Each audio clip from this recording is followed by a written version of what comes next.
IP65 में बहुत ही कम आप। अस्सलाम वालेकुम फ्रेंड्स, गुडवी का 10 kilowatt single phase hybrid inverter जो है वो इंस्टॉल किया है। तो इसके बारे में मैं आज बताने वाला हूँ कि इसकी वाईफाई कॉन्फ़िगरेशन और इसकी ये स्पेशली जो सीटी है वो कहाँ लगनी है और किस डायरेक्शन में लगनी है। आज की वीडियो इस पे कुछ चीज़ें जो हैं वो मैं आपको इस वीडियो में बताऊंगा कि आपने इसको किस तरह स्टार्टअप लेना है। तो सबसे पहले चलते हैं आज की वीडियो की तरफ कि इसके साथ कितनी स्ट्रिंग बनानी है। तो आपको कैसे पता चलेगा आपने इसके साथ कितनी स्ट्रिंग लगानी है। तो फर्स्ट ऑफ ऑल हम इसकी डाटा शीट पे चलते हैं। पीवी इनपुट जो वोल्टेज हैं वो आपको यहाँ पे ये बता रहा है। पीवी इनपुट मैक्सिमम 600 वोल्ट, ठीक है। 32 एम्पेयर के दो इसके कंट्रोलर हैं, ठीक है। यहाँ पे दो इसकी स्लॉट हैं MC4 और दो हैं यहाँ पे। मतलब कि आप यहाँ पर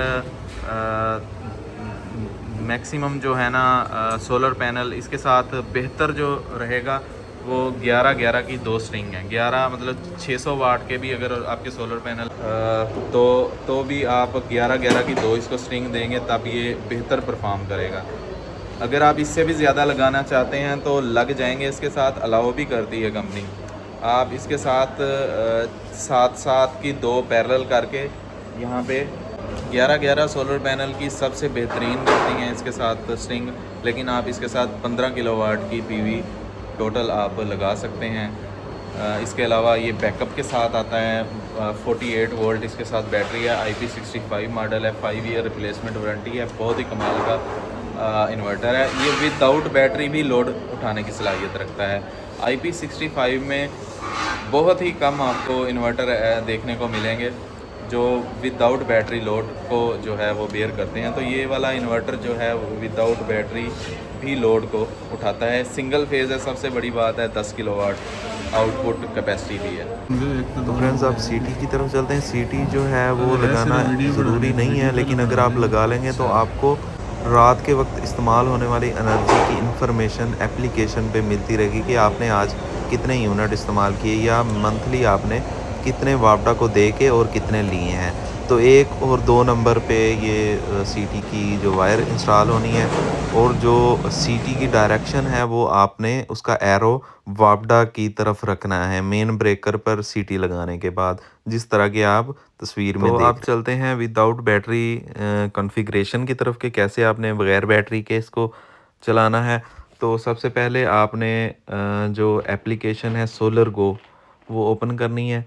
तो इसमें आपको पहले वाईफाई नज़र नहीं आएगी। ये सबसे पहले ब्लूटूथ के साथ कॉन्फ़िगर होता है। ब्लूटूथ के साथ कॉन्फ़िगर होने के बाद ये फ़ौरन अपडेट मांगता है। अपडेट किस तरह की, जिस तरह के पिक्चर में मैं आपको दिखा रहा हूँ फ्रेंड्स। ये अपडेट 4 दफ़ा ये मांग सकता है। डिफरेंट जो इसके ऑप्शन है वो 4 दफ़ा अपग्रेड होंगे। तो अपग्रेड आपने कर देना है। उसके बाद ये वाईफाई से भी सेटिंग करना स्टार्ट कर देगा।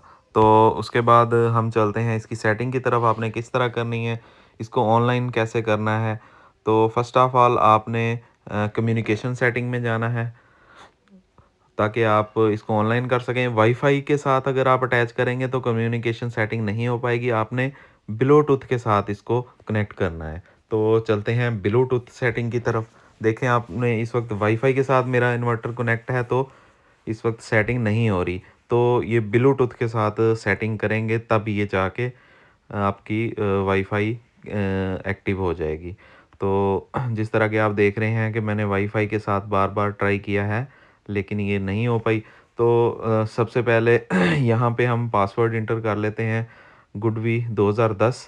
तो पासवर्ड लगाने के बाद आप इसके सेफ्टी कोड वगैरह जो हैं वो अदर में जाके 50 हर्ट्ज़ सेलेक्ट कर लेंगे।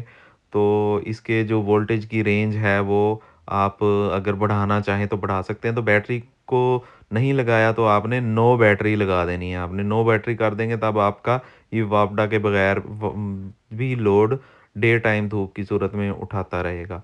तो ये होगी इसकी नॉर्मल सेटिंग। यही सेटिंग आप ब्लूटूथ के ज़रिए भी कर सकते हैं, लेकिन ब्लूटूथ के साथ ही आपका ऑनलाइन होगा। तो अभी हमने ये सेटिंग तकरीबन कंप्लीट कर ली है। तो जो ज़रूरी सेटिंग्स हैं वो मैंने कर ली हैं इसकी।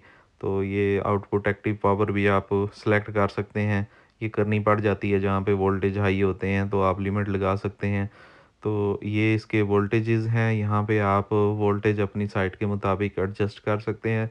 मैक्सिमम 275 तक आपको सिस्टम भी अलाउ कर देता है। तो ये इसके वोल्टेजेस वगैरह की सेटिंग्स हैं। तो इसको भी आप अपर वोल्टेज लिमिट को इंक्रीज़ कर दें ताकि आपका इन्वर्टर हाई वोल्टेज, क्योंकि सिंगल फेज़ पे आपके वोल्ट लाजमी हाई हो जाते हैं। तो इस सूरत में आपका इन्वर्टर ट्रिप भी हो सकता है। 60 सेकंड रिकनेक्टिंग टाइम लिख कर दें, इससे कम ना करें। तो अब चलते हैं ब्लूटूथ की तरफ। आपने वाईफाई कैसे अटैच करनी है, देखें यहाँ पे अभी ब्लूटूथ आ गया है, तो इस पर क्लिक करेंगे तो आपके सेम वही पैरामीटर खुल जाएंगे जो पहले वाईफाई के साथ खुल रहे हैं, लेकिन वाईफाई में आप इन्वर्टर को ऑनलाइन करने के लिए अपना लोकल पासवर्ड सेव नहीं कर सकते।